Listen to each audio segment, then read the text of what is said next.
समन्ता चक्रवालेषु अत्रा गच्छन्तु देवता सद्धम्मं मुनिराजस्य सुनन्तो सग्गमोक्खदं धम्मश्रवण कालो अयं भदन्ता धम्मश्रवण कालो अयं भदन्ता धम्मश्रवण कालो अयं भदन्ता नमो तस्स भगवतो अरहतो सम्मा सम्बुद्धस्स नमो तस्स भगवतो अरहतो सम्मा सम्बुद्धस्स नमो तस्स भगवतो अरहतो सम्मा सम्बुद्धस्स अट्टधा लोभ मूलानि दोष मूलानि च द्विधा मोह मूलानि च द्वेति द्वादशा कुशलास्युं සද්ධර්ම ශ්‍රවණාබිලාෂී ගුණබර වාසනාවන්ත පින්වත්නි අනාදිමත් කාලයක් සසරේ කෙලවරක් නැතිව දුක් විඳගෙන ඇවිල්ලා සසරෙන් ඈතර වෙන්න ක්‍රමවේදයක් නැතිව අසරල වෙලා ඉන්න සත්වයාට නැත්නම් ප්‍රත්‍යඥයන්ට මේ සසරේ ලැබෙන යම්කිසි පිළිසරණක් තියෙනවා නම් මේ සසරේ ලැබෙන යම්කිසි පිහිටක් තියෙනවා නම් ඒ එකම පිහිට තමයි භාග්‍යතුන් වහන්සේ විසින් දේශනා කරන්නට යෙදුණු ශ්‍රී සද්ධර්මය. අපිට මෙතනදී වැඩියෙන්ම වටින්නේ භාග්‍යතුන් වහන්සේගේ ධර්මය. ඒ ධර්මයේ දේශනා කරන්න භාග්‍යතුන් වහන්සේ නමක් පහළ වෙන්න ඕනි. ඒ නිසායි ඒ ධර්මයටත් මුලින් අපි භාග්‍යතුන් වහන්සේව මොකද භාග්‍යතුන් වහන්සේ නමකගේ බෝසත් කාලේ කරන කැපකිරීම වලින් තමයි සම්මා සම්බුද්ධ ශාසනය කියන එක ලෝකයේ මත පිහිටන්නේ. ඒ සද්ධර්මයේ කියන එක මිනිසුන්ට ඇහෙන්න පටන් ගන්න. ඒ සද්ධර්මයේ අනුගමනය කරන සංඝ රත්නයක් ලෝකෙට බිහි වෙන්න පටන් ගන්න. ඒ නිසා මේ අනාදිමත් සසරේ නැත්නම් අබුද්ධෝත්පාද කාලයන් වල උත්පත්තිය ලැබලා ඒ කොයි කාලෙක ඉපදුනත් පින්වත්නි භව සම්පත් ලබන්න උපකාරී වෙන ධර්ම මාර්ග සහ පිළිවෙත් තියෙනවා. හැබැයි නිර්වාණ මාර්ග පිළිවෙත කියන එක අහන්නවත් ලැබෙන්නේ බුද්ධෝත්පාද කාලයක විතරයි. එහෙම බුද්ධෝත්පාද කාලයකත් බොහෝ පින්වතුන් ධර්ම ඉගෙන ගන්නවා කියලා හිතාගෙන බුද්ධාගම ඉතිහාසය නොඑක් චරිත කතා ඊට පස්සේ විවිධ සමාජ සේවා ඕවා කර කර ඉන්නවා. දැන් ගිලනුන්ට උපස්ථාන කිරීම, ඊළඟට අනාථ වූවන් රැක ගැනීම, ග්‍රාම සංවර්ධන කටයුතු කිරීම, ඊළඟට පොත්පත් මුද්‍රණය කොට බෙදා හැරීම මේවා හොඳ වැඩ. හැබැයි මේ කුසල පක්ෂයෙන් සිදු කරගන්න හොඳ වැඩ, මේ ශ්‍රද්ධා භක්ති පෙරදරිව සිදු කරගන්න මේ කුසල කර්මයන් පිළිබඳව, එහි විපාක පිළිබඳව, ඒවා ලැබෙන හැටි පිළිබඳව, ඒකතර අකුසලයන්ගෙන් වෙන් වෙලා ඥාන සම්පයුක්තව කුසල රැස් කරන විදිහ, ඒ රැස් කරන කුසලය නිර්වාණ මාර්ගයට යොමු කරගන්න විදිහ කියන එක මනාව තේරුම් ගත්තේ නැති වුණු. ඒ ඇත්තන්ට ධර්ම මාර්ගය කුමක්ද කියන එක හොයාගන්නට මේ ජීවිතේදීත් පුළුවන් කමක් ලැබෙන්නේ නැහැ. ඒ නිසායි අපි දැන් පහුගිය දවස්වල එක දිගටම ධර්ම දේශනා සිද්ධ කළා. ඊට පස්සේ තමයි මේ අභිධර්ම දේශනා මාලාව අභිධර්මයේ පිළිබඳව මිනිසුන් දැනගත යුතු දේවල්. ඔය පිංගුතුල්ලා හිතන්න එපා මේ අභිධර්මයේ ਸਰව සම්පූර්ණයෙන්ම උගන්වනවා කියලා. සාමාන්‍යයෙන් අභිධර්මාර්ථ සංග්‍රහයේ තියෙන කරුණු ටික ඉගෙනගත්තු කෙනෙක් අභිධර්මයේ යම් මට්ටමකින් දැනගත්තු කෙනෙක් බවට පත් වෙනවා. පැහැදිලිවම. ඒ වගේ කෙනෙක්ට පෙළ පරීක්ෂා කරලා බැලුවාම ඊට පස්සේ අටුවාවන් පිරික්සලා බැලුවාම මොනවද මේ පෙළේ අටුවාවේ කියලා තියෙන්නේ කොයි පරයයෙන්ද කොයි න්‍යායෙන්ද අපි ඒව ගන්න ඕනි කියන කාරණාව පැහැදිලිවම දැක ගන්න දැනගන්න පුළුවන්කම ලැබෙනවා. ඒ නිසා මේ කියලා දෙන අභිධර්ම කතාව නැත්නම් මේ කියලා දෙන පරමාර්ථ ධර්ම කතාව පින්වත්නි ඔබ මතක තියාගන්න. මේක දැනුමක් ගොඩට දාගන්න එපා. හරිද? මේ ධර්මතාවයන් මගේ රත්තරන් පින්වත්නි ඔබේ ජීවිතයේ සංසාර දුක කෙලවර කරගන්න. නිර්වාණ ගාමි ප්‍රතිපදාවට වැටෙන්න, අසේක පුද්ගලයන් බවට පත් වෙන්න උපයෝගී කරගන්න ධර්මදේශනා මාලාවක් මිසක් නිකම් පොත්පත්වල පුරව ගන්න ධර්මදේශනා මාලාවක් බවට පත් කරගන්න එපා. ඉතින් ඔබ දන්නවා මේ අරමුණින් සිද්ධ කරන ධර්මදේශනා මාලාවේ ධර්මදේශනා කිහිපයක්ම අපි පහුගිය දවස්වල සිද්ධ කරන්නට යෙදුණා. එහි සෙසු ධර්මදේශනාවන් මේ විදිහටම දිගටම මේ නාලිකාව තුල උඩුගත වේවි. ඔය පිංගුතුලට දිගටම මේ ධර්මදේශනා මාලාව ශ්‍රවණය කරන අවස්ථාව ලැබෙනවා, අවකාශය ලැබෙනවා. ඉතින් ඒ නිසා මේ ධර්මකාරණා පෙර වගේම බොහොම ඕනෑකමින් ඉගෙනගෙන තවත් නොදන්න කෙනෙකුට පිටින් මේ ධර්මදේශනාවන් ගන්න, ලියලා දෙන්න, බෙදලා දෙන්න කාගෙන්වත් අවසර ඕනි නැහැ. හරිද? හේතුව තමයි මේවා භාග්‍යතුන් වහන්සේ සතු ධර්මදේශනා. භාග්‍යතුන් වහන්සේගේ ශ්‍රී මුඛයෙන් වදාළ දේශනා අපේ ඒවා නෙමෙයි. අපි ඒවා කිය නැත්තම් පමණයි.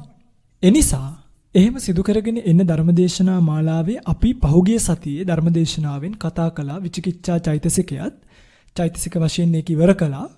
ඊළඟට ලෝභ මූලික සිත් 8 පිළිබඳවත් ඔය පිංගුතුලට මතකයි නම් ලෝභ මූලික සිත් 8 පිළිබඳවත් කතා කළා. එහිදී අපි සෝමනස්ස සහගත බවක් පිළිබඳව, උපේක්ඛා සහගත බවක් පිළිබඳව, ඊළඟට දිට්ඨිගත සම්පයුක්ත බවක් පිළිබඳව, දිට්ඨිගත විප්පයුක්ත බවක් පිළිබඳව, අසංකාරික සසංකාරික බව කියන මේ ભેදයන් පිළිබඳව සාකච්ඡා කරන්නට කතා කරන්නට යෙදුණා. දැන් ඔබ දන්නවා සෝමනස්ස බව කියන්නේ මොකක්ද? උපේක්ඛා බව කියන්නේ මොකක්ද? දිට්ඨිගත සම්පයුක්තයි කියලා කියන්නේ මොකක්ද? දිට්ඨිගත විප්පයුක්තයි කියලා කියන්නේ මොකක්ද? අසංකාරිකයි කියන්නේ මොකක්ද? සසංකාරිකයි කියන්නේ මොකක්ද කියන කාරණාව පිළිබඳව. පින්වත්නි මෙතනදී මේ ධර්මදේශනාවේදී අපිට තවත් එක කාරණාවක් විතරක් ඉතුරු වෙලා තියෙනවා සිහිපත් කරන්න. ඒ කාරණාවත් මම මේ ධර්මදේශනාවේ මුලදීම සිහිපත් කරන්නම්. ඊට පස්සේ අද අපිට කතා කරන්න තියෙන්නේ ද්වේෂ මූලික සිත් සහ මෝහ මූලික සිත් පිළිබඳව. පින්වත්නි මේ ලෝභ මූලික සිත්වල අපි කතා කරගෙන එනකොට සෝමනස්ස බවක් පිළිබඳව, උපේක්ඛා බවක් පිළිබඳව කතා කළා. ඇයි කෙනෙකුට දැන් කෙනෙක්ට හිතෙන්න පුළුවන් ස්වාමීනි සෝමනස්ස සහගත සිතක් හටගන්නේ කුමක් බලපාලද? මොකක් මුල් වෙලාද? පින්වත්නි මේ ලෝභ මූල සිත්වල සෝමනස්ස භාවය හටගන්න හේතු වන උපකාර වන කරුණු තුනක් තියෙනවා. මේවා ලියා ගන්න කොල කැලලක. සෝමනස්ස භාවයකටපත් වෙන්න සෝමනස්ස සහගත සිතක් හටගන්න උපකාර වන කරුණු තුනයි මොනවද? අංක 1 සෝමනස්ස ප්‍රතිසන්දිකයක වීම. නැත්තම් සොම්නස් සහගත විපාක සිතකින් උප්පත්තිය ලැබපු කෙනෙක් බවට පත් වෙන්න ඕනි. මේ පිළිබඳව ඉදිරියේදී විපාක සිත් ගැන කියලා දෙද්දි කියලා දෙන්නම්. මෙයාට ලැබෙන උත්පත්තිය උපේක්ඛා සහගත විපාකයක් නොවි සෝමනස්ස විපාකයකින් යුක්ත විය යුතුයි.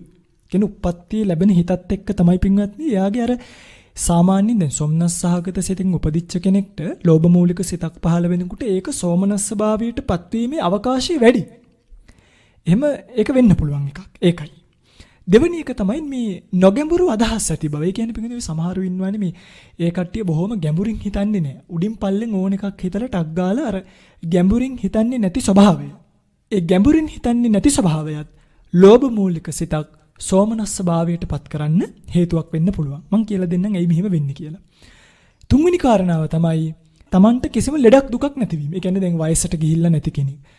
ව්‍යාධියක්, රෝගයක්, ව්‍යසනයක්, විවිධ විපත් වලින් මිදිච්ච කෙනෙක්. දැන් පින්වත්නි කෙනෙක් හොරකමක් කරනකොට මම ඒකනේ කිව්වේ අර උපේක්ඛා සහගත සිත සිහිපත් කරද්දී රෝගයක් ආදී වශයෙන් තියෙනවා නම් ඒ රෝගයට හේතුවක් විදියට හොරකම් කරනකොට එයාට සොම්නස් භාවයක් නෙමෙයි ඇති වෙන්නේ. හැබැයි කෙනෙක්ට ලෙඩ දුක් නැතුව යමක් දැකලා ආශාවෙන් හොරකම් කිරීමට ගියොත් ලෝභ මූලික සිතින් අන්න එයාට පින්වත්නි එයාගේ සිත සෝමනස්ස භාවයට පත්වීමේ අවකාශය වැඩි. තේරුණාද මම මේ කියන එක? සෝමනස්ස ප්‍රතිසන්දි විපාකයක් තියෙන්න ඕනි. ඒ කියන්නේ ඒ විපාකයෙන් ඉපදලා තියෙන්න ඕනි. නොගැඹුරු අදහස් තියෙන කෙනෙක් බවට පත් වෙන්න ඕනේ. ජරා ව්‍යාධි රෝග ආදී ව්‍යසන ධර්ම වලින් මිදිච්ච කෙනෙක් බවට පත් වෙලා තියෙන්න ඕනේ. මෙන්න මෙවැනි කරුණු බලපාලා උපකාරී වෙලා කෙනෙක්ගේ ලෝභ මූලික සිතක් සෝමනස්ස භාවයට පත් වෙන්න පුළුවන්. තේරුණාද පිටින්? එයා සතුටින් හොරකම් කරන්නේ ඒකයි. එයා සතුටින් කාමී වර්ධව හැසිරෙන්නේ ඒකයි. ඒ කියන්නේ එයාට සෝමනස්ස භාවයක් එන්නෙම මෙන්න මේ කියන කරුණු බලපාලා. පිටින් මේ සොම්නස ඇතිවීම කියලා කියන්නේම අර අරමුණේ ඇලීම කියන ස්වභාවය. තේරුණාද? ඉතින් අරමුණේ ඇලීම කියලා කියන්නේ පින්වත්නි ලෝභ මූලික සිතක්නේ. ඒ ලෝභ මූලික සිත් 8න් උපේක්ඛා සහගත 4යි සෝමනස්ස සහගත 4යි තියෙනවා කියලා කලින් සිහිපත් කළා. සෝමනස්ස සහගත සිත් පහළ වෙන්න බලපාන කරුණු තුන තමයි මේ සිහිපත් කළේ. ඊළඟ එක. දැන් සෝමනස්ස සහගත බව අපි කතා කළා. එතකොට උපේක්ඛා සහගත වෙන්නේ උපේක්ඛා සහගත භාවයටපත් වෙන්නේ පළවෙනි හේතුව තමයි උපේක්ඛා සහගත විපාක සිතකින් ප්‍රතිසන්දිය ලැබපු කෙනෙක් බවට පත්වීම. තේරුණාද? කෙනෙක් යම් කිසි විදියකට උත්පත්තිය ලැබනකොට උපේක්ඛා සහගත විපාකයක් නම් ප්‍රතිසන්දිය විදියට ලැබුවේ. ඒ කියන්නේ උපේක්ඛා සහගත විපාකයකින් නම් ඉපදුනේ. මම මේ ගැන කියලා දෙන්නම් පසුවදී. එයාගේ පින්වත්නි ලෝභ මූලික සිතක් උපේක්ඛා සහගත බවට පත්වීමට උපකාරයක් බවට ඒ හේතුව පත් වෙන්න පුළුවන්. හේතුව තමයි පින්වත්නි එයාට තියෙන අර ගැඹුරු අදහස්. ඒ කියන්නේ නොගැඹුරු අදහස් තියෙන කෙනෙක් තමයි සෝමනස්ස භාවයට යන්නේ. ගැඹුරු අදහස් තියෙන කෙනා අර සොම්නස් භාවයට නොආ එයා ටිකක් අර අපි කියන්නේ මේ පඬිතයාටත් ඒ දණ්ඩ යන්න බෑ කියලා. අන්න ඒ වගේ මේ වගේ ඕනවට වඩා හිතන්න ගියාමත් කෙනෙක්ට සෝමනස්ස භාවයෙන් මිදලා හිත උපේක්ඛා භාවයටපත් වෙන්න පුළුවන්. අන්න ඒකයි කියන්නේ. දැන් මෙතනදී ඔබට තේරෙනවද? උපේක්ඛා භාවයටපත් වීම කියන්නේ නිදහසට කාරණාවක් නෙමෙයි. මම කලින් සිහිපත් කළා උපේක්ඛා සහගත අකුසල සිත තමයි ප්‍රබලම විපාක සිත කියලා. ඒතර මේ ගැඹුරු අදහස් ඇතිවීම තුළම උපේක්ඛා භාවය කියන මනෝභාවය බලවත් වෙනවා. ඒ බලවත් වීම නිසාම මේකේ විපාකයක් වැඩි වෙන්න මේක හේතුවක් වෙනවා. ඒක තමයි 2. තුන්වෙනි එක තමයි සාමාන්‍යයෙන් තුන්වෙනි එකේදී පින්වත්නි බොහොම අභිධර්ම පොත්පත්වල සඳහන් කරලා තියෙන්නේ මේ මධ්‍යස්ථ ආලම්බනයක් එකතු වීම කියන එක. ඒ කියන්නේ තමන් ගන්න අරමුණ දැන් අතනදී ඉෂ්ඨාරම්මණයක් නිසා තමයි සෝමනස්ස භාවය ඇති වෙන්නේ.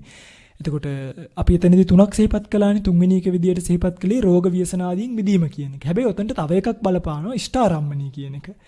ඉෂ්ඨාරම්මණයක් තිබ්බහමත් ඒක සෝමනස්ස සහගත බවට පත් වෙන්න පුළුවන්. රෝග පීඩා වලින් මිදීමත් සෝමනස්ස භාවයට පත් වෙන්න පුළුවන් හේතුවක් කියන එක අභිධර්මාර්ථ ප්‍රදීපිකාවේ සඳහන් කරලා තියෙනවා විශේෂයෙන්ම. හරි?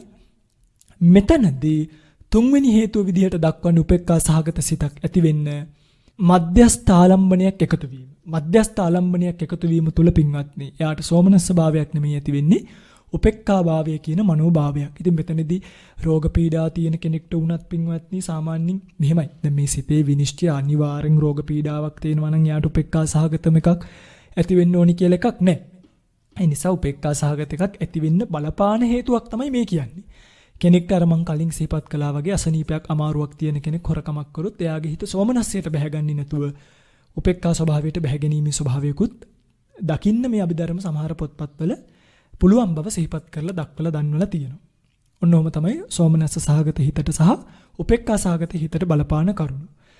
ඊළඟට දිට්ඨිගත සම්පයුක්ත සහ විප්පයුක්ත. දිට්ඨිගත සම්පයුක්ත කියලා කියන්නේ පින්වත්නි දැන් දිට්ඨිගත සම්පයුක්ත වෙන්න බලපාන කරුණු 4ක් තියෙනවා. පළවෙනි එක තමයි මිච්ඡා දිට්ඨිය ඇති උන් සමග ආශ්‍රය කිරීම. ඔන්න බලන්න පින්වත්නි අංක 1 නිවැරදි සම්‍යක් දෘෂ්ටි නැති මිච්ඡා දිට්ඨිය තියුණුන් ඇසුරු කරාම මේ අකුසල් සිත් දිට්ඨිගත සම්පයුක්ත භාවයට පත් වෙනවා. කොහොමද කියලා දෙන්න. 2 ධර්මයෙන් වෙන්ව වාසය කිරීම. කියන්නේ දැන් මිච්ඡා දිට්ඨිය තියෙන කෙනාට ධර්මයක් තියෙනවද? නෑනේ. එයා ඉන්නේ ධර්මයෙන් තොරව. ධර්මයෙන් තොරව වාසය කිරීම කියන එක පින්වත්නි දිට්ඨිගත සම්පයුක්ත වීමට බලපාන දෙවෙනි කරුණයි. තුන්වෙනි කරුණ වැරදි කල්පනා බහුල වීම. ඒ කියන්නේ අයෝනිසෝ මනසිකාරය නෙමෙයි මේ කියන්නේ. වැරදි කල්පනා බහුල වීම. එයාට පින්වත්නි ලෝකය ගැන හිතෙන්නෙම වැරදි විදිහට. ඒක වෙන්න හේතුව තමයි අර ධර්මයෙන් වෙන්න වාසය කිරීම මිච්ඡා දිට්ඨිය තියෙනුන් අසුරු කිරීම. හතරවෙනි කාරණාව තමයි අයෝනිසෝ මනසිකාරය. එයාට හිතෙන්නෙත් ඒ විදිහට, එයා හිතන්නෙත් ඒ විදිහට. ඒ කියන්නේ පිටින් දැන් අපි හිතමුකෝ හිතන්නේ කොහොම දෙකක් නෙමෙයි. එයාට ස්වභාවයෙන්ම ලෝකයේ වැටහෙන ඥානියත් පින්වත්නි මෙන්න මේ දිට්ඨිගත සම්පයුක්ත වීමට බලපානවා. ඒ වගේම තමයි එයාට ප්‍රියාරම්මණයක් දැකලා. දැන් බලන්න මේ මිච්ඡා දිට්ඨියක ගති පැවතුම් ඇති අයව ඇසුරු කරන අයව ඒගොල්ලන්ගේ පින්වත්නි හැසිරීම රටා හරි නිකන් අමුතුයිනේ. ඒවා සාමාන්‍ය ප්‍රകൃති නෑනේ. දැන් මේ මිච්ඡා දිට්ඨිය ඇති අය කියනවා සමහරක් වෙලාවට මොකක් හරියක් කියන්න පුළුවන් තනකොළ හිටවල නිවන් දකින්න පුළුවන් කියලා. දැන් එතකොට ඒ දෘෂ්ටියට තමයි අරයා හිර වෙන්නේ. එතකොට ඒගොල්ලෝ කියනවා සෝවාන් වුණාම හොරකම් කරාට ගැටලුවක් නෑ. අන්න බලන්න. හොරකම් තියෙන කාගෙන් ටිකක් ගත්තට සෝවාන් වෙච්ච කෙනෙකුට අවුලක් නෑ. ඔහොම කියනවනේ. දැන් එතකොට මොකද වෙන්නේ? අන්න ධර්මයෙන් වෙන් වෙනවා. මිච්ඡා දිට්ඨිය ඇති වෙනවා. එතකොට මේ සිත පින්වත්නි කර්මඵල විශ්වාසයෙන් පවා බැහැර වෙනවා. දිට්ඨිගත සම්පයුක්ත හිතක් බවට මේකපත් වෙනවා. එතකොට මේකේ විපාකයේ බර වැඩි. තේරුණාද මම මේ කියන එක? ඊළඟට එතකොට එයා දකින්නවා සිල්වත් ස්වාමීන් වහන්සේ නමක්ව. සිල්වත් ස්වාමීන් වහන්සේ නමක්ව දැක්කහමත් එයාට හිතෙන්නේ අපේ මේක කරන්නේ වැරද්දක් කියලා. තේරෙනවද? දැන් හාමුදුරුවෝ කෙනෙක් භාවනා කර ඉන්නවා. අර මිච්ඡා දිට්ඨිය ඇසුරු කරපු අයට අර හාමුදුරුවන්ව දැක්කහම හිතෙන්නෙම මේ මොන කෝලමක්ද මේ කරන්නේ. තේරෙනවද? මේ අතපය හකුලෝගෙන කම්මැලිය වගේ ඉඳලා නිවන් දකින්න පුළුවන්ද? ඔහොම හොඳට කුඹුරකට බැහැලා කොයි හරි වගාවකට බැහැලා එහෙමනේ අපි මේක කරන්න ඕනේ කියලා කෙනෙක්ට හිතෙන්න පුළුවන්. අන්‍යයාට නොමනා වැරදි කල්පනා බහුල කොට පින්වත්නි යාගේ ස්වභාවයෙන්ම ඇති වෙන ගතිය තියෙනවා. අංක 4 අයෝනිසෝ මනසිකාරය. එයා පින්වත්නි ඒ ගැන කල්පනා කළත් කල්පනා කරන්නේ වැරදි පැත්තෙන්මයි. මේ තමයි කරුණු 4. මේ 4 නිසා දිට්ඨිගත සම්පයුක්ත භාවයට පත් වෙන්න පුළුවන්. හරි? ඊළඟට ඕකේ අනිත් පැත්ත විප්පයුක්ත භාවයට ගන්න. දැන් සම්පයුක්ත වෙන්න මේ කරුණු 4 බලපානවා වගේම විප්පයුක්ත වෙන්න බලපාන්නේ ඕකේ විරුද්ධ කරුණු 4. හරි? ඒ කියන්නේ සම්මා දිට්ඨිය ඇති අය වැසුරු කිරීම, ධර්මයත් එක්ක ඉඳීම, හරියට කල්පනා වීම සහ යෝනිසෝ මනසිකාර්යය කියන දෙක. මෙන්න මේ කරුණු නිසා කෙනෙක්ගේ සිත දිට්ඨිගත සම්පයුක්ත භාවයට පත් වෙන්න පුළුවන්. ඊළඟට අසංකාරික වීමට බලපාන කරුණු. පිටදී අසංකාරික වෙන්න බලපාන කරුණු තමයි කරුණු පහක් තියෙනවා. සාමාන්‍යයෙන් දකින්න. අංක 1 එයා ප්‍රතිසන්දිය ගත්ත විපාකයේ අසංකාරික හිතක් වෙන්න ඕනි. ඒ කියන්නේ අසංකාරික විපාකසිතකින් යමෙක් ප්‍රතිසන්දිය අරන් තියෙනවා නම් ඒ අසංකාරික විපාකසිතින් ප්‍රතිසන්දිය ගත් නිසා එයාගේ පිංගුනි මේ ලෝභ මූලික ආදී සිත් පහළ වෙනකොට ඒක කෙනෙක්ගේ මෙහෙයවීමකින් තොරව තමන් තුලින්ම හිතලා ක්‍රියාත්මක වෙන භාවයටපත් වෙන්න පුළුවන්කම ලැබෙනවා. ඒක තමයි අසංකාරික වෙන්න බලපාන පළවෙනි එක. දෙවෙනි එක සිත හා කය නිරෝගීව පැවැත්ම. කියන්නේ සිතත් නිරෝගීව තියෙන්න ඕනි, කයත් නිරෝගීව තියෙන්න ඕනි. මේ දෙක තියෙනකොටත් මෙයාට ලෝභ මූලික සිත් කියන එක පහළ වෙන්න පුළුවන්. මේ සිත නිරෝගීව තියෙනකොට කොහොමද ලෝභ මූලික සිත් පහළ වෙන්නේ? පිංගන්දි සිත නිරෝගීව තියෙන එකෙන් වෙන්නේ අසංකාරික භාවයටපත් වීම. ඒ අසංකාරික සසංකාරික ભેදයයි මේ කියන්නේ. සිත නිරෝගීව තියෙනවා නම් හොරකම් කරන්න බෑනේ. හැබැයි සිත නිරෝගීව තියෙන කෙනෙක්ගේ බොහෝ වෙලාවට අසංකාරික සිත් පහළ වීමේ ප්‍රතිශතය වැඩි. එතකොට ඒකට අර ලෝභය කියන චෛතසිකය එකතු වුණාම ලෝභ මූලික සිතක් වෙනවා මිසක් මේ කියන්නේ අසංකාරික සසංකාරික වෙන්න බලපාන කරුණු. තේරුණානේ? 3. ඉවසීම බහුල බව. එයාට ඉවසීම තියෙන්න ඕනි. කෙනෙක් ඉවසන සුළුයි නම් එයාගේ සිතොත් පින්වත්නි බොහෝ වේලාවට අසංකාරික හිතක් බවට පත් වෙන්න පුළුවන්. ඊළඟට ඒ කටයුත්තේ පුරුද්ද ඇති බව. ඒ කියන්නේ අපි හිතමු කලින් හොරකම් කරපු කෙනෙක්ට එයාට පින්වත්නි සමහරක් වෙලාවට අර ඒ භාණ්ඩය අවශ්‍ය නොවුන දැක්කහම ආසාවට හරි ගන්න හිතෙනවා. කියන්නේ කලින් කරලා තියෙන පුරුද්දට එයාගේ හිත අනුන්ගේ මෙහෙයවීමකින් තොරව තමන්ම පින්වත්නි ඒක කරන ස්වභාවයටපත් වෙනවා. අපි අකුසලයේ පැත්තෙන් කියන්නේ. හරි? ඊළඟ කාරණාව තමයි ඍතුව භෝජන ආදී යෝග්‍ය පරිදි ලැබීම.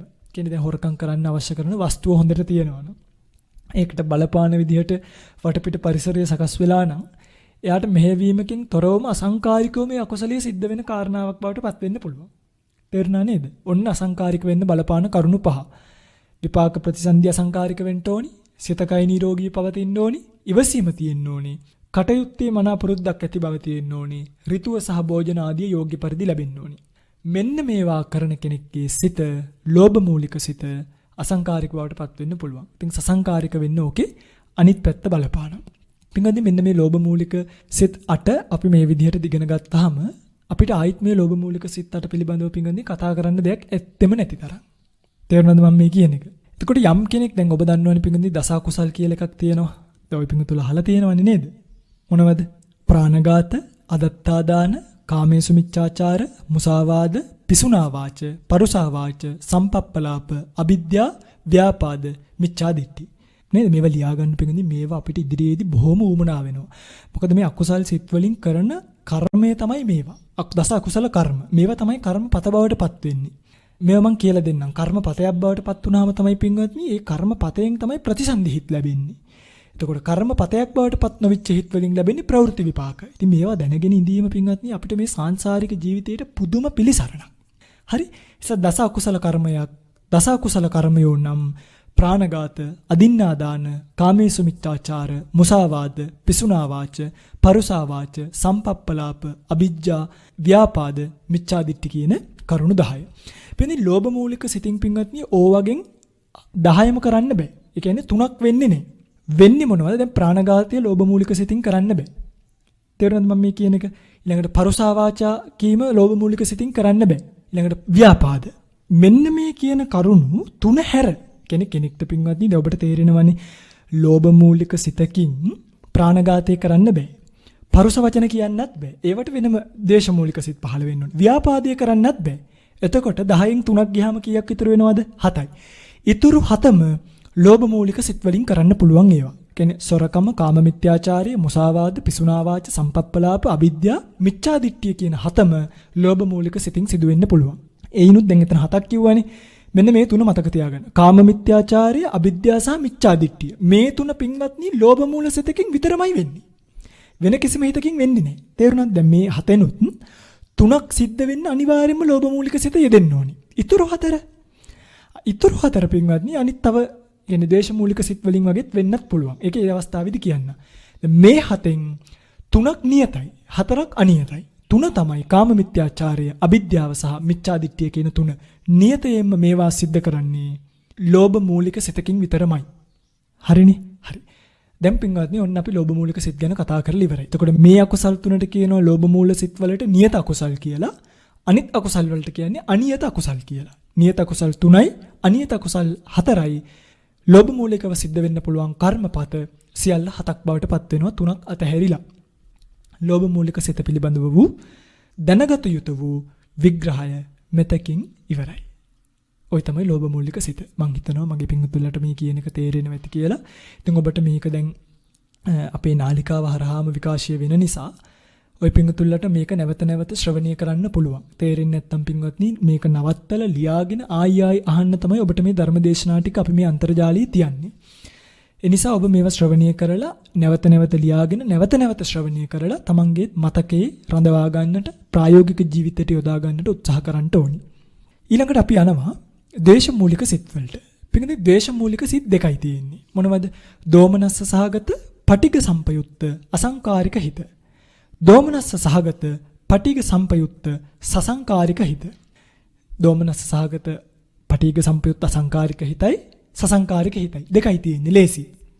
පිටින් මෙතනදී දෝමනස්ස සහගත, පටිඝ සම්පයුක්ත, අසංකාරික කියන්නේ මොකක්ද? දෝමනස්ස සහගත, පටිඝ සම්පයුක්ත, සසංකාරික කියන්නේ මොකක්ද? මේ කාරණා පිළිබඳව අපි හිමින් සැරේ විග්‍රහ කරගමු. දෝමනස්ස සහගත. මේ දෝමනස්ස සහගත කියලා කියන්නේ පින්වත්නි මෙතනදී වේදනා චෛතසිකය හඳුන්වන නමක්. දැන් අපි ඉස්සෙල්ලාදී කතා කළා සෝමනස්ස සහගත සහ උපේක්ඛා සහගත බවක් පිළිබඳව. සෝමනස්ස කියලා කියන්නේත් වේදනා චෛතසිකයේ ස්වභාවයක්. උපේක්ඛා කියලා කියන්නේත් වේදනා චෛතසිකයේ ස්වභාවයක්. දෝමනස්ස සහගත කියන්නේ පින්වත්නි දේශ සිතේ යෙදෙන වේදනාව කියන චෛතසිකයේ ස්වභාවය. තේරුණාද? පටිඝ සම්පයුක්ත කියන්නේ පටිඝ සම්පයුක්ත කියන්නේ වේදනා චෛතසිකයට නෙමෙයි. ද්වේෂ චෛතසිකයට. දැන් මෙතනදී වේදනාව සහ ද්වේෂය කියන චෛතසික දෙකක් තියෙන්නේ. සබ්බචිත්ත සාධාරණ චෛතසිකයක් තමයි වේදනාව කියන එක. අකුසල චෛතසිකයක් තමයි ද්වේෂය කියන එක. වේදනාවයි ද්වේෂයයි කියන දෙකම මේ සිතේ යෙදෙනවා පින්වත්නි. එතකොට ද්වේෂය කියන එක යෙදෙන නිසා ඒ සිත පටිඝ සම්පයුක්තයි. පටිඝ සම්පයුක්තයි හැප්පෙන සුළුයි. ඒ කියන්නේ විරුද්ධාකාරයක් පෙන්වන පින්වත්නි ගැටීම් ස්වභාවයෙන් යුක්ත වෙන බව තමයි පටිඝ කියලා මෙතනදී හැඳින්වෙන්නේ. ද්වේෂ චෛතසිකයට කියපු නම. කියන්නේ මේ සිතේ ද්වේෂය කියන චෛතසිකය යෙදෙනවා කියන එක පෙන්වුවේ පටිඝ සම්පයුක්ත කියන භාවයෙන්. දෝමනස්ස සහගත කියලා කියන්නේ දුම්මනස්ස භාවෝ දෝමනස්සං. වේදනා චෛතසිකය. මේ ස්වභාවය පින්වත්නි සෝමනස්ස නැහැ. අපි හිතමුකෝ හොල්මනක් දැක්කා කියලා. දැන් පිටින් බය වීම කියන එකත් ද්වේෂයටම කියන තවත් නමක්. ඒ කියන්නේ තමන්ගේ අරමුණේ තමන්ට ආපాతගත වෙච්ච අරමුණේ හැප්පෙනවනේ. ඒකට හැප්පෙනකොට අපිට දැන් හොල්මනක් දැක්කහම අනේ අම්මේ කාලෙකින් දැක්කේ කියලා හිතෙන්නේ නැහනේ. කියන්නේ සෝමනස්ස බවක් ඇති වෙන්නේ නැහැ. ඇති වෙන්නෙම පින්වත්නි එතනදී අර දෝමනස්ස භාවයක් ඇති වෙන්නේ. ඒ කියන්නේ හොල්මන දැකීම තුළ. මම මේ හොල්මන කියලා කිව්වේ අමනුෂ්‍ය කියන කෙනාව පෙන්වන්න. අමනුෂ්‍යව දැකීම තුළ අපි තුල ඇති වෙන්නේ පින්වත්නි වේදනා චෛතසිකය සතුටක් නෙමෙයි දෝමනස්ස භාවයක්. ඒ වේදනා චෛතසිකය තමයි මෙතනදි දෝමනස්ස සහගතයි කියලා හැඳින්වෙන්නේ.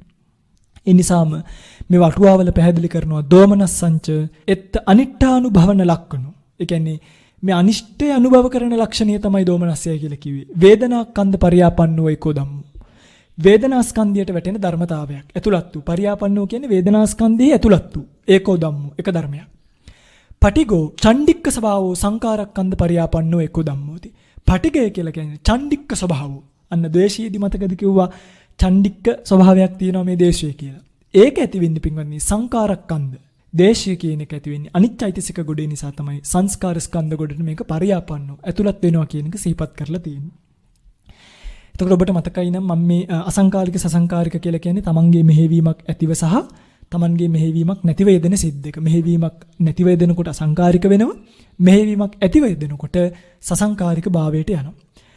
ඒතර ඔබට මතකයි නම් අපි දිගින් දිගටම සිහිපත් කළා ද්වේෂය පහළ වෙන්නේ ආඝාත වස්තු 9ක් නිසා කියලා 10ක් කියන එකකුත් අපි පෙන්නුවා රස්තාන ක්‍රෝධය කියන එක. මෙතනදී දැනගන්න ඕන පින්වත්නි දැන් කර්මපත භාවයට පත් වෙනකොට දැන් අවිඥානික සංස්කාරවල උපදිනවනේ. කියන්නේ අපි හිතමුකෝ අපේ අත ගිහලා කාර්යයක වදිනවා.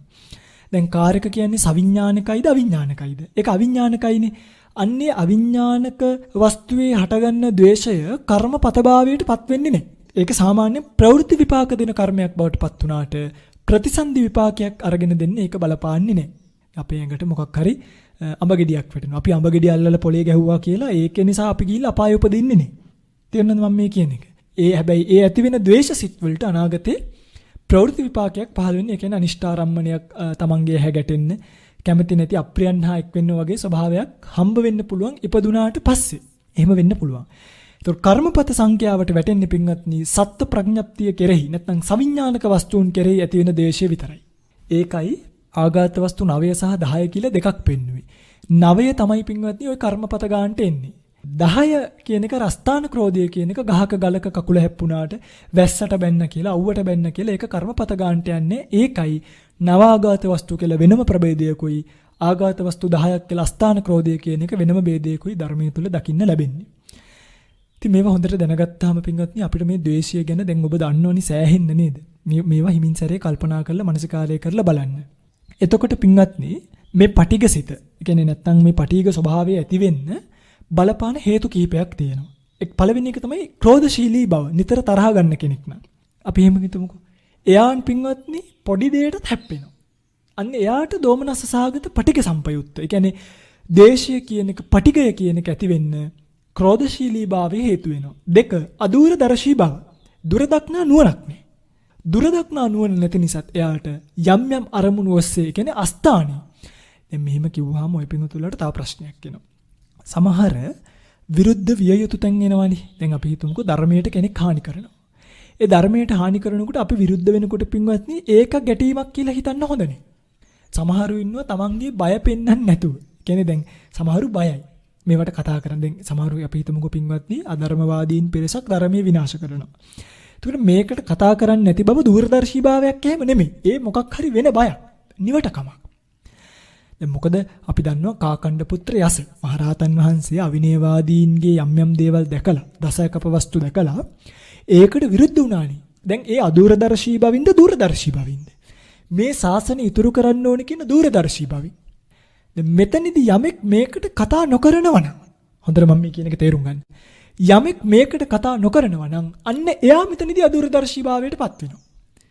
කලයුත්ත කලේ නැති කෙනෙක් බවට පත් වෙනවා. කුසල සිතින් කරගන්න පුළුවන් කුසලය පටිඝ සිතක් කියලා හිතලා හෝ රැවටිලා හෝ වංචක ධර්මයක් ගන්නට ගිහිල්ලා හෝ අතහැරලා දානවා අපි ඕවට හැප්පෙන්නේ නැහැ කියලා අර මේ තමන්ගේ ගුණවන්ත භාවයක් පෙන්වන්න යනවනේ.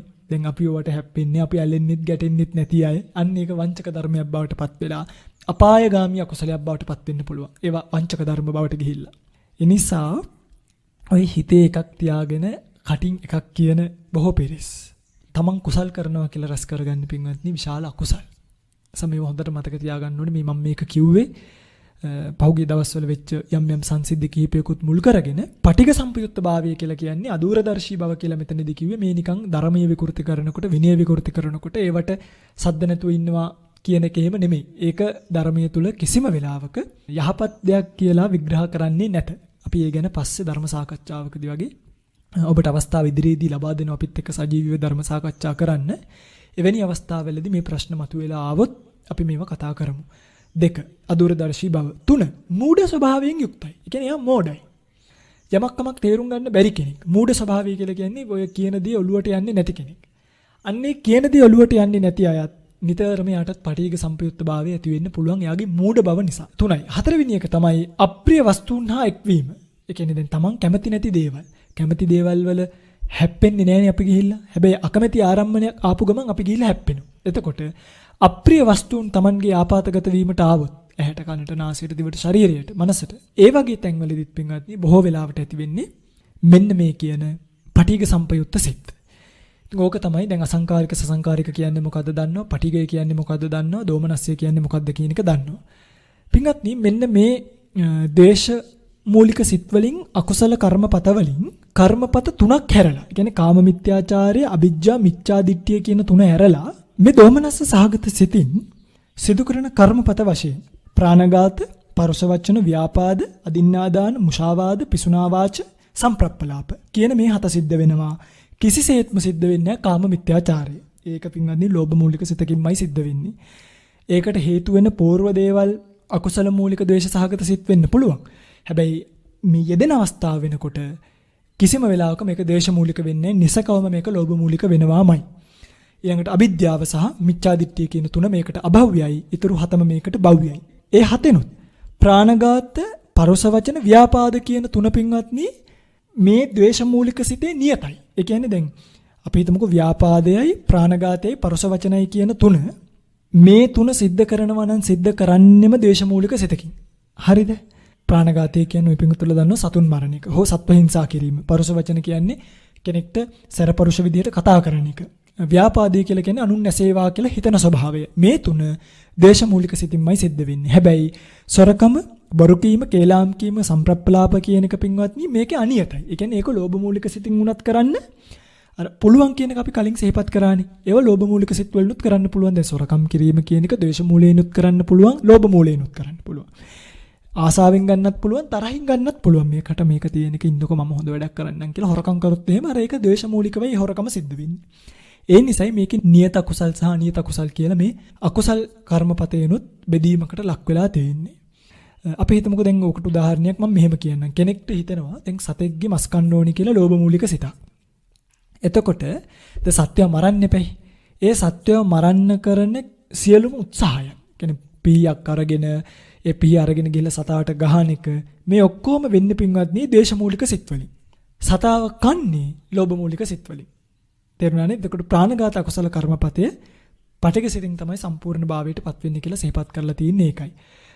මේ තමයි ද්වේෂ මූලික සිත් දෙකේ ස්වභාවය. අපි වැඩි වෙලාවක් මේ වගේ රැඳෙන්නේ නැතුව ඉදිරියට මේවා කතා කරගෙන යමු. පින්වත්නි මේ ද්වේෂ මූලික සිතුත් තව එක කාරණාවකුත් තියෙනවා ඒකත් මතක් කරන්නම්. සියලුම ද්වේෂ මූලික සිත් දෙකක් නෙමෙයි. මේක බෙදීමට ලක් වෙලා ආවට පස්සේ ද්වේෂ මූලික සිත් 756ක් බවට පත් වෙනවා. කොහොමද? මේ ද්වේෂ මූලික සිත් දෙක කර්මපත 7න් වැඩි වෙන්න ඕනේ. කියන්නේ දැන් ප්‍රාණඝාතයටත් ද්වේෂ මූලික දෙකක් යෙදෙන්න පුළුවන්. ව්‍යාපාදයටත් ද්වේෂ මූලික දෙකක් යෙදෙන්න පුළුවන්. මේ ආකාර වශයෙන් කර්මපත 7න් වැඩි වෙනවා. එතකොට 14යි. ඒ 14 අරමුණු 6න් වැඩි වෙන්න ඕනේ. අරමුණු 6න් වැඩි වුණාම 84යි. අරමුණු 6න් වැඩි වෙච්ච මේ ටික විමර්ශාව කියන අධිපති ධර්මයේ හැර ඡන්ද, විරිය, චිත්ත කියන විමර්ශා ධර්ම තුනෙන් වැඩි වෙනවා. එතකොට 84 තුනෙන් වැඩි වුණාම 252ක් බවට පත් වෙනවා. ඒ අධිපති ධර්ම තුنين 252ක් බවට පත් වෙච්ච පටිඝසිත කර්මත්‍රයෙන් අතීත වර්තමාන අනාගත කියන කර්මත්‍රයෙන් වැඩි වුණාම 756ක් බවට පත් වෙනවා. ඉතින් එතකොට අපිට එක්තරා ප්‍රභේදයකින් දේශමූලික සිත් 756ක් තියෙනවා කියලා පෙන්වන්නත් පුළුවන්කම ලැබෙනවා මේ ඔක්කොගෙම වැඩි වෙලා බෙදලා ගත්තාම. හැබැයි අපි අර දෙක මතක තියාගෙන හිටියාම මේ වැඩිවීම අපිට ඕන වෙලාවක හදාගන්න පුළුවන්කම ලැබෙනවා. මේ තමයි ඔබ දේශමූලික සිත ගැන දැනගත යුතු ලක්ෂණ ටික. ඊළඟට අපි එනවා මෝහ මූලික සිත් වලට. පිළිගන්නේ මෝහ මූලික සිත් දෙකයි තියෙන්නේ. මොනවද මේ මෝහ මූලික සිත්? උපේක්ඛා සහගත විචිකිච්ඡා සංප්‍රයුක්ත සිත. උපේක්ෂා සහගත උද්ධච්ච සංප්‍රයුක්ත සිත. මොකද්ද උපේක්ෂා සහගත විචිකිච්ඡා සංප්‍රයුක්ත එකයි උපේක්ෂා සහගත උද්ධච්ච සංප්‍රයුක්ත එකයි. මේකේ පින්වත්නි පොඩි වෙනසක් තියෙනවා. අර අසංකාරික සසංකාරික ભેදයක් නේ. තියෙන්නේ මොනවද? විචිකිච්ඡා සංප්‍රයුක්ත සිත සහ උද්ධච්ච සංප්‍රයුක්ත හිත කියලා විතරයි. මේ මෝහය කියන සිත අසංකාරික සසංකාරික ભેදයක් නැත්තේ ඇයි දන්නවද? මේ මෝහය කියන එක ස්වභාවයෙන්ම පින්වත්නි අසංකාරිකයි. ඒ කියන්නේ මේකේ සසංකාරික කියලා ભેදයක් නැහැ. තේරුණාද? මේක ස්වභාවිකවම අසංකාරිකවම තමයි ඇති වෙන්නේ පින්වත්නි. එතකොට මේ සිත් දෙකෙන් දැන් අපි දන්නවා විචිකිච්ඡාව සහ උද්ධච්ච කියන චෛතසික දෙක යෙදිලා තමයි පින්වත්නි මේක විචිකිච්ඡ භාවයටත් එන්නේ උද්ධච්ච භාවයටත් එන්නේ. මේ සිත් දෙකෙන් බලවත්ම සිත තමයි විචිකිච්ඡා කියන සිත. ඒ කියන්නේ උද්ධච්ච කියන සිත පින්වත්නි ඒ තරම් බලවත් නැහැ. ඒ වගේම මේ මෝහ මූලික සිත් පින්වත්නි හරි දුබලයි. ඒ කියන්නේ මේවා එච්චර සවිමත් සිත් නෙමෙයි. ඒ නිසා මේ වගේ ලැබෙන විපාකත් අර ලෝභ මූල, ද්වේෂ මූල වගේ සිත් වලින් ඇති වෙනවා වගේ බරපතල විපාක ඇති වෙන්නේ නැහැ. අර විචිකිච්ඡා සහගත හිත ටිකක් හරි බලවත් කියලා කිව්වේ දැන් විචිකිච්ඡාව යෙදෙන කෙනාගේ හිත කුසලයට නැමෙන්නේ නැහෙනේ. සැකයක් තියෙන කෙනාගේ හිත පස්කම් සැපයටම නැවෙනවා විනා අපි කියනවා අපාය කියලා එකක් තියෙනවා. එයාට අපාය තියෙනවද කියලා සැකයක් උපදිනවා. එතකොට අපාය තියෙනවද කියලා සැකය නිසා මේකේ නපුර ඒකයි. එයා කුසලයට නැමෙන්නේ නැහැ. නමුත් එයා අකුසලයටමයි නැවීම කියන එක පස්කම් සැපයටමයි සිද්ධ වෙන්නේ. ඒ නිසා විචිකිච්ඡාව කියන එක මෙතනදී යම් මට්ටමකට බලවත් විදිහට අපි දක්වනවා අභිධර්මී ඉගැන්වීමේදී සහ මේ එන පෙළටුවා ටීකා ක්‍රම අනුව. ඒ වගේම විචිකිච්ඡාව කියන චෛතසිකයේ යෙදිලා කියන්නේ ඒක යෙදීම සිද්ධ වෙලා අනතුරුව කුසලයක් කරත් ඒ කුසලය බලවත් කුසලයක් බවට පත් වෙන්නේ නැහැ. හරි මම ඒක කුසල් සිත් පිළිබඳව විග්‍රහ කරනකොට කියලා දෙන්නම්. උද්ධච්ච සාගත සිත ඇති වෙන්න පින්වත්නි ඔය හදීසියෙන් කරන වැඩවලදී නැත්තම් දැන් එක්කෙනෙක් අධික කාර්යබහුලයි. එතකොට යාට උද්ධච්ච සාගත සිත් ඒ කියන්නේ නොසන්සුන් සාගත සිත් ඇති වෙන්න පුළුවන්. ඒතර මේ සිත් හරීම දුබලයි පින්වත්නි. මේවත් කොච්චර දුබලයිද කියනවනම් මේ සත්වයව දැන් මරණින් මත්තේ උද්දච්ච සම්ප්‍රයුක්ත සිතක් ඇති වුණා කියලා අපායට යන්නේ නැහැ ඒකෙන්. ඒ කියන්නේ ඒක අපායට පැමිණීමේ ශක්තියවත් නැති හරීම දුබල හිතක්. හැබැයි ඉතිරිය කුසල් සිත් 11ටම පුළුවන් ඔබ අපායට පමුණුවන්න. විචිකිච්ඡා සම්ප්‍රයුක්ත හිතටත් පුළුවන්. තේරුණාද මම මේ කියන එක? විචිකිච්ඡාව ගැන අපි කියලා දුන්නා. ඒ නිසාම කලින් කොතනදීද?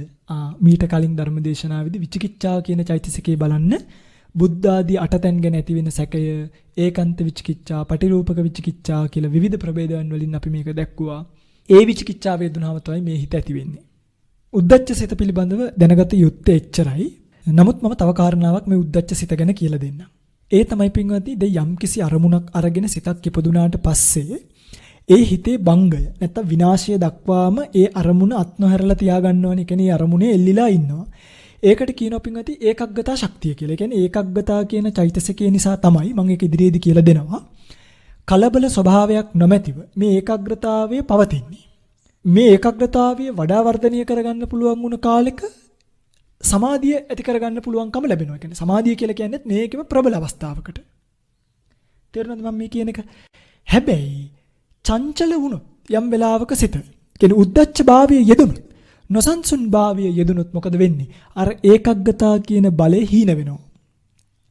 ඒකග්ගතා කියන බලය හීන වුණාට පස්සේ ඒ සිතේ සංප්‍රයුක්ත වෙච්ච අනිත් ධර්මයන් තියෙනවනේ. දැන් අනිත් චෛතසික. ඒ චෛතසිකයනොත් පින්වත්නි කලබල භාවයට පත් කරගෙන නිසිසේ අරමුණ ගන්නට අවකාශය අඩු කරනවා. නොමගට හරවනවා. මෙන්න මේ මෝහය මුල් වෙලා ඇති වෙන නොසන්සුන්කම එනිසා කුසලයේ වළක්වලා අකුසල පක්ෂයට පමුණුවනවා. කුසල් සිත පින්වත්නි ඇතිවීමට ඉඩපාඩුවක් තියන්නේ නැතුව අකුසලයට මේ හිත බර කරනවා. මෙන්න මේ උද්දච්චය කියන සංප්‍රයුක්ත චෛතසික ධර්මය. කුසල් කරන්න හිත සංසුන් වෙන්න ඕනි. එනිසා උද්දච්චය කියන ස්වභාවයෙන් කිසිම දායක කුසලයක් වෙන්නේ නැහැ. දැන් ওই පින්තුලට මතකයි නම් මම සිහිපත් කළ උද්දච්ච කියන චෛතසිකේ හැම අකුසල් සිතකම යෙදෙනවනේ. අකුසල සාධාරණ චෛතසිකයක්. කියන්නේ හැම අකුසල් සිතක්ම අර කුසලයෙන් ගලවලා ගන්නකොට නොසන්සුන් භාවයට පත් කරලා අනිත් චෛතසික ධර්මයන් හොලවලා චංචල කරලා විප්‍රකාරයට පත් කරවලා අකුසලයේ යෙදෙන්නට මේ උද්දච්චය කියන චෛතසිකේ උදව් කරනවා. මේ තමයි ඔබ දැනගත යුතු මෝහ මූල සිත් දෙක. පින්වත්නි මේ මෝහ මූලික සිත් ඇති වෙන්න බලපාන හේතු තියෙනවා. ඒ කියන්නේ දැන් විචිකිච්ඡා සංප්‍රයුක්ත සිත ඇති වෙන්නත් උද්දච්ච සංප්‍රයුක්ත සිත ඇති වෙන්නත් බලපාන හේතු ටිකක් තියෙනවා. මොනවද? විචිකිච්ඡා සංප්‍රයුක්ත භාවය ඇති වෙන්න බලපාන හේතු තමයි ධර්මයේ නුගත් බව. එයා ධර්මයේ දන්නේ නැහැ. ධර්මයේ දන්නේ නැති නිසා එයාට සැකයි. ශ්‍රද්ධාව නැති බව. භාගතුන් වහන්සේ කියලා තියෙන දේවල් පිළිගන්න ස්වභාවයක් නැහැ. ශ්‍රද්ධාවක් නැහැ. භාගතුන් වහන්සේව දන්නේ. බුදුරජාණන් වහන්සේගේ වටිනාකම දැකලා නැහැ. එනිසත් මෙයාට විචිකිච්ඡා සංප්‍රයුක්ත සිත් පහළ වෙන්න පුළුවන්. ඊළඟට බුදුරජාණන් වහන්සේලා වැනි ආර්යයන් වහන්සේලා ගැන විමසලා නැහැ. එයා ඒ ධර්මතාවයන් ඒ බුදුරජාණන් වහන්සේලා පිළිබඳව විමසීමක් කළා නැහැ. නොවිමසීම එහෙම සිහිපත් කළා තියෙනවා. ශික්ෂාව දන්නේ නැහැ. මේ හික්මෙන්න ඕනේ ප්‍රතිපදාව පිළිබඳව දැනුවත්කමක් නැහැ. පාප මිත්‍ර සේවනීය කරනවා. එයාට කල්යාණ මිත්‍ර සේවනීය නැත. පාප මිත්‍ර සේවනීය නිසා යාගේ සිත විචිකිච්ඡාවට බැස ගන්නවාය. රතනත්‍රය විශේෂයි දොස්නගා කතා කිරීම නිතර බුද්ධ ධම්ම සංඝ කියන මේ රතනත්‍රය කෙරෙහි දොස්නගා කතා කරන කෙනෙක් ඉන්නවනම් එයාටත් පින්වත්නි විචිකිච්ඡා සිත කියන එක පහළ වෙන්න පුළුවන්. ඊළඟට ආරම්මණී යථා ස්වභාවයේ ඉක්මවා කල්පනා කිරීම. ඒ කියන්නේ අරමුණෙහි ස්වභාවය ඉක්මවල පින්වත්නි කල්පනා කරන්නට යෙදෙනවා. දැන් ওই වර්තමානයේ පහළ වෙලා ඉන්න එක වාදී ඉන්නේ අපි අක්කුය, අපි හෙළයය, අපි අරවාදී ඉන්නේ, අපි රාවණවාදී ඉන්නේ කියන්නේ මේ වෙන මොකටවත් නෙමෙයි. ඒ ඇත්තෝ දන්නේ ඒගොල්ලන්ගේ සිත්වල පින්වත්නි ධර්මය දන්නේ නැති නිසා, ශ්‍රද්ධාව නැති නිසා, බුද්ධ ආදී ආර්යයන් ගැන දන්නේ නැහැ, ශික්ෂාව දන්නේ නැහැ, පාප මිත්‍ර සේවනය කරලා රතනත්‍රය විශේෂ දොස්නගල කතා කරලා ආරම්මණේ යථා ස්වභාවික මූල කල්පනා කළා. ඒ නිසා විචිකිච්ඡා සහිතව බොහෝ වෙලාවට අකුසල් තමයි යැත්තු සිද්ධ කරගන්නේ. ඒවා ওই පිඟුතුල දැනගන්න ඕනේ. තේරුණාද? ඊළඟට උද්දච්ච සංප්‍රයුක්ත හිත ගන්නකො. උද්දච්ච සංප්‍රයුක්ත හිත කියලා ඇති වෙන්නේ පින්වත්නි මෙන්න මේ කරුණු බලපාලා තිබ්බොත් මොනවද? මූඩ බව.